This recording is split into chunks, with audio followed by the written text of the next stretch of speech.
પાર Tapi Narmada river link પ્રોજેક્ટને લઈ વલસાડ ડાંગ સાંસદ ધવલ પટેલે પત્રકાર પરિષદ યોજી. સાંસદ ધવલ પટેલે પત્રકાર પરિષદમાં કોંગ્રેસને આડે હાથ લીધી. જળશક્તિ મંત્રાલય દ્વારા પ્રોજેક્ટ રદ કરવામાં આવ્યો.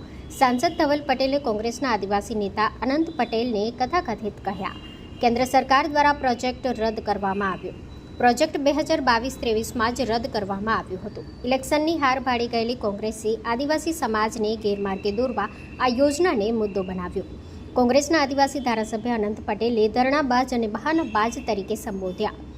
કોંગ્રેસના ધારાસભ્ય અનંત પટેલને ધવલ પટેલને સાંસદ ધવલ પટેલે આડે હાથ લીધા. કોંગ્રેસ માત્ર આદિવાસી સમાજને ભ્રમિત કરવાનું રાજકારણ કરે છે. પાર Tapi Narmada river link project રદ છે. સાંસદ ધવલ પટેલ અને ભાજપમાં હંમેશા આદિવાસી સમાજની સાથે છે.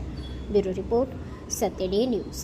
આજે મુદ્દાનો અંત આવી ગયો છે, કારણ કે ઓફિશિયલી કેન્દ્રના જળશક્તિ મંત્રાલયે મેં જે લેટર લખ્યો હતો એ લેટરનો રિસ્પોન્સ આપ્યો છે કે Par Tapi Narmada river link project 2022માં રદ કર્યો હતો. 2023માં લેખિતમાં મુખ્યમંત્રી ભૂપેન્દ્ર પટેલ સાહેબ અને ત્યારના જળશક્તિ મંત્રી ગજેન્દ્ર શેખાવતજીએ પણ રિટર્નમાં આપ્યો હતો, અને પાછો આજે 2025માં રિટર્નમાં આપ્યો છે કે આ પાર Tapi Narmada river link project અમે રદ કરીએ છીએ. એ આજે મુદ્દો જે કોંગ્રેસવાળા પોતાની રાજનીતિ માટે કરતા હતા એનો આજે અંત આવ્યો છે. એની સાથે રાજ્ય સરકારે પણ આજે કેબિનેટમાં આનું ડિસ્કશન કર્યું. ઓફિશિયલી અમારા રાજ્ય સરકારના મંત્રી અને અમારા પ્રવક્તા ઋષિકેશભાઈ પટેલે પણ ઓફિશિયલી જાહેરાત કરી છે કે આ અમે પાર તાપી રિવર લિંક પ્રોજેક્ટ કરવાના નથી. એ પણ ઓફિશિયલ જાહેરાત થઈ ગઈ છે. એટલે કોંગ્રેસ જે યશ ખાટવા માંગતા હતા, વોટની રાજનીતિ કરવા માંગતા હતા, એ આજે ખુલ્લા પડી ગયા છે અને એમને પૂરી કરારી હાર આમાં મળી છે. કારણ કે અમારા પ્રધાનમંત્રી નરેન્દ્ર મોદીજી, અમિત શાહજી, ભૂપેન્દ્ર પટેલ સાહેબ અને CR પાટીલ સાહેબ હંમેશા આદિવાસીનું હિતની વાત કરે છે. મેં અને મારી પૂરી ટીમ કેન્દ્ર અને રાજ્ય સરકાર સાથે સતત સંકલનમાં હતા. આ મુદ્દો હતો જ નહીં, કારણ કે 2022 અને 23માં જ આ પ્રોજેક્ટ રદ થઈ ગયો હતો. પણ ડીપીઆર છે ગૂગલ કરી લેવ.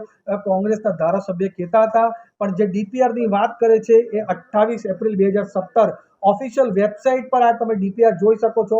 28મી એપ્રિલ 2017 ડીપીઆર છે, જૂનો ડીપીઆર છે. એટલે એમણે પોતાનું રાજનીતિક અસ્તિત્વ ટકાવવા માટે આ પૂરું ષડયંત્ર એમણે રચ્યું હતું. પૂરું દક્ષિણ ગુજરાતમાં આગ લગાવવા અને લો એન્ડ ઓર્ડરની સિચ્યુએશન થઈ જાય એના માટે કોંગ્રેસના વાસદાના ધારાસભ્યએ કર્યું હતું, જે એમને કરારી હાર લોકસભામાં અમારી સામે થઈ છે. એના પછી ખાસ કરીને જે આદિવાસીઓને ભ્રમિત કરવા માટે નંબર 1 ગેરમાર્ગે દોરવા માટે એમનો નંબર હતો 2022 પછી એ પદવી પણ એમની પાસે ચૈતર વસાવાએ લઈ લીધી. આદિવાસીને ભ્રમિત કરવામાં ચૈતર વસાવા નંબર 1 થઈ ગયા. એટલે એમાં પણ એમનું ધોવાણ થયું. અને ત્રીજું સૌથી મહત્વનું, એ સપના સેવતા હતા કે કોંગ્રેસના વિપક્ષના નેતા બનશે. એ પણ તુષારભાઈ ચૌધરીને મળ્યું. એટલે એમનું રાજનૈતિક અસ્તિત્વ સમાપ્ત થવાની આરે હતું. એના માટે આ ષડયંત્ર રચીને પાછી પબ્લિસિટી કઈ રીતના લઈએ એના માટે જૂના ડીપીઆરથી કરીને અમારા આદિવાસી ભોળા લોકો છે એમને પૂરું ચડામણી કરીને આ પૂરું ષડયંત્ર રચ્યું હતું. પણ આજે કેન્દ્ર સરકાર અને રાજ્ય સરકારે એમને અને પૂરી કોંગ્રેસ પાર્ટીને એક્સપોઝ કરી દીધો છે. મેં પહેલા દિવસથી મારું સ્ટેન્ડ હતું કે Par Tapi Narmada river link project થશે નહીં. અને આજે એ વસ્તુ અમે બધાએ પુરવાર કરી દીધું છે. જ્યારે કેન્દ્ર અને રાજ્ય સરકારના અમે જે લેટર લખ્યા એના રિસ્પોન્સમાં પાછા એ અમે જાહેરાત કરાવી છે. જો તમે આ વિડીયો ફેસબુક પર જોઈ રહ્યા છો તો લાઈક અને ફોલો કરો, અને YouTube પર જોઈ રહ્યા છો તો અમારી ચેનલને સબસ્ક્રાઇબ કરો. સત્તરે.com, આઝાદી સમાચારોની.